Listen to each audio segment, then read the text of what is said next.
রাজধানী ঢাকা ও এর পার্শ্ববর্তী অঞ্চলে আজকের আকাশ অস্থায়ীভাবে আংশিক মেঘলা থাকতে পারে। এ সময় আবহাওয়া প্রধানত শুষ্ক থাকতে পারে বলে নিয়মিত পূর্বাভাসে বুধবার এমন তথ্য জানিয়েছে আবহাওয়া অধিদপ্তর। পূর্বাভাসে বলা হয়, বুধবার রাজধানীতে দিনের তাপমাত্রা প্রায় অপরিবর্তিত থাকতে পারে। একই সঙ্গে উত্তর অথবা উত্তর পূর্ব দিক থেকে ঘন্টায় 5 থেকে 10 কিলোমিটার বেগে বাতাস প্রবাহিত হতে পারে। পূর্বাভাসে উত্তর বঙ্গোপসাগরে অবস্থিত লঘুচাপ নিয়েও সতর্কতা দেয়া হয়।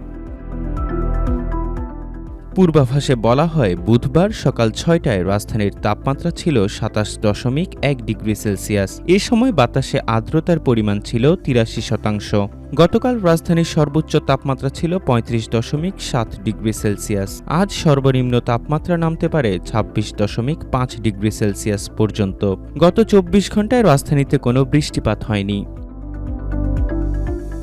আবহাওয়া অধিদপ্তরের 120 ঘন্টার নিয়মিত পূর্বাভাসে বলা হয়, বুধবার চট্টগ্রাম বিভাগের দু-এক জায়গায় বৃষ্টি অথবা বজ্রসহ বৃষ্টিপাত হতে পারে। এছাড়া দেশের অন্যত্র আংশিক মেঘলা আকাশসহ আবহাওয়া প্রধানত শুষ্ক থাকতে পারে। এ সময় সারা দেশে দিন এবং রাতের তাপমাত্রা প্রায় অপরিবর্তিত থাকতে পারে বলে জানানো হয়।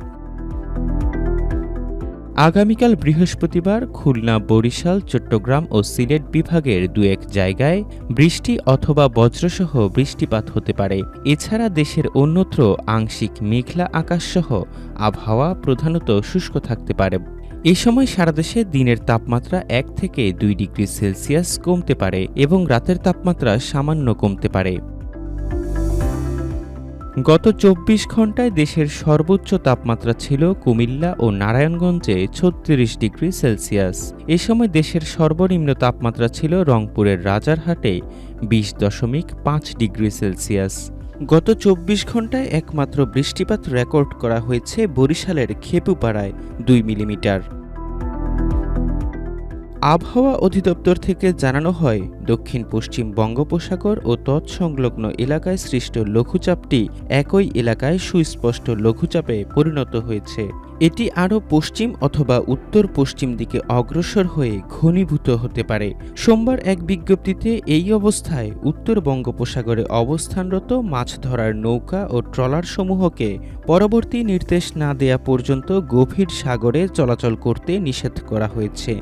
তবে বুধবারের জন্য দেশের অভ্যন্তরীণ নদীবন্দরগুলোর জন্য কোনোরূপ সতর্কতা সংকেত দেয়নি আবহাওয়া অধিদপ্তর।